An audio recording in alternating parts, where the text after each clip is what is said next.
নমস্কার, স্বামীজির কথা আলোচনার আজকের পর্বে আপনাদের সবাইকে স্বাগত। আকাশে আজ ঘন কৃষ্ণ মেঘ জমেছে। শারদেশ্বরী আশ্রমে আজ উৎসব।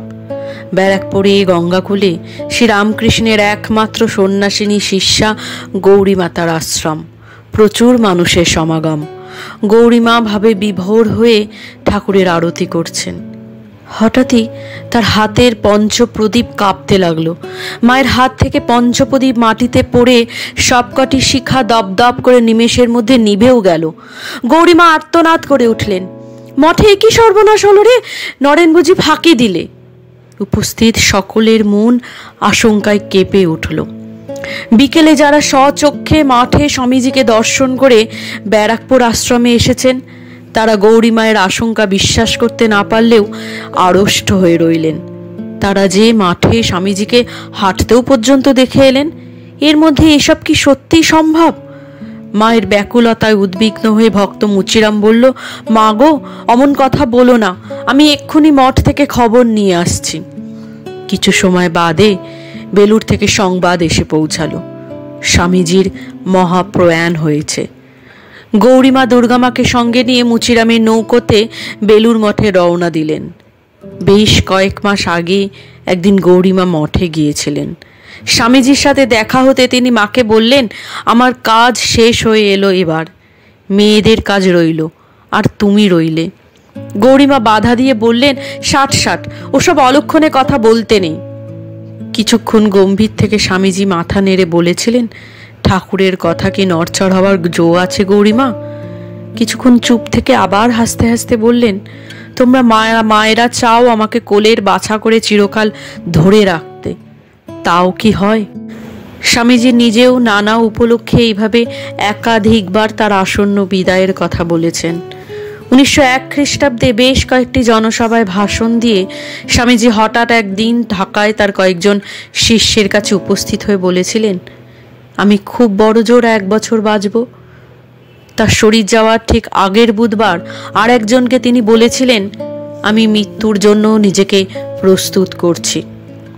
এই জন্যই হয়তো পাশ্চাত্য ভ্রমণ অসম্পূর্ণ রেখে তিনি হঠাৎ করে চলে এসেছিলেন তার প্রিয় বেলুর মঠ এবং তার মায়েদের কাছে।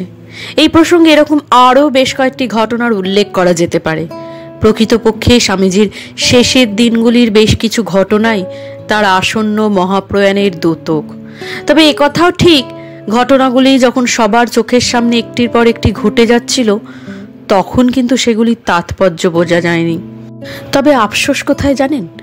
মৃত্যুর পরও স্বামী বিবেকানন্দ কিন্তু অসম্মানের হাত থেকে রেহাই পাননি। এই লজ্জা আমরা রাখবো কোথায়? 4 জুলাই 1902 বেলুড়ে শ্রীরামকৃষ্ণ মঠে গঙ্গার ধারে স্বামীজির ঘর। সময় রাত 9:02 থেকে 9:10। এর মধ্যেই সব শেষ। স্বামীজি এক রাস আলো নিয়ে আনন্দলোকে যাত্রা করলেন, মুখে উদ্ভাসিত অপূর্ব হাসি। পরের দিন দাহকার্য।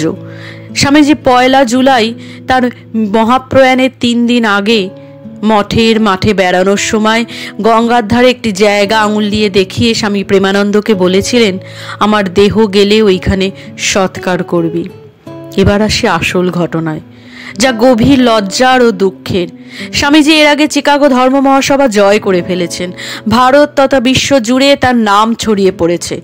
আর এই মহামানবের মৃত্যুর পর কিনা এইসব ঘটনা ঘটেছিল। প্রথমত, স্থানীয় মিউনিসিপ্যালিটি মঠ প্রাঙ্গণে শেষকৃত্যের অনুমতি দিতে অহেতুক বিলম্ব করেছিলেন। শ্রীরামকৃষ্ণদেবের ডেথ সার্টিফিকেট আছে, কিন্তু স্বামীজির কোনো ডেথ সার্টিফিকেট নেই। তার অর্থ মিউনিসিপ্যালিটি কোনো সার্টিফিকেটই দেয়নি। এমন একজন বিশ্ববন্দিত মানুষের রাতে দেহবসান হলো।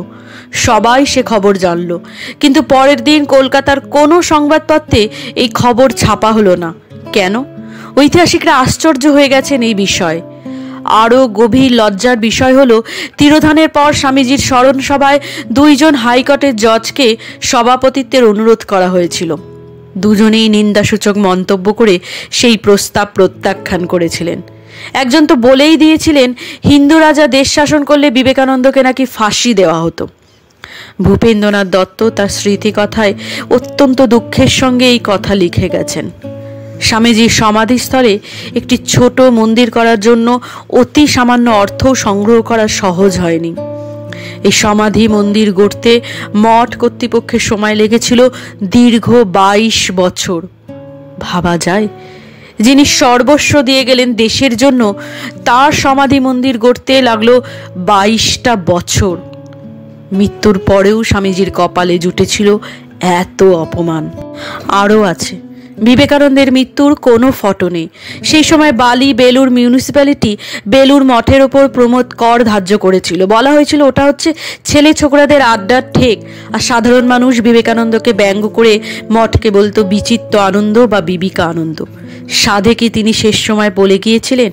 একমাত্র আর একজন বিবেকানন্দই বুঝতে পারবে যে এই বিবেকানন্দ কি করে গেল। নমস্কার, আজকের আলোচনা এ পর্যন্তই। ভালো লাগলে লাইক, শেয়ার, কমেন্ট করতে ভুলবেন।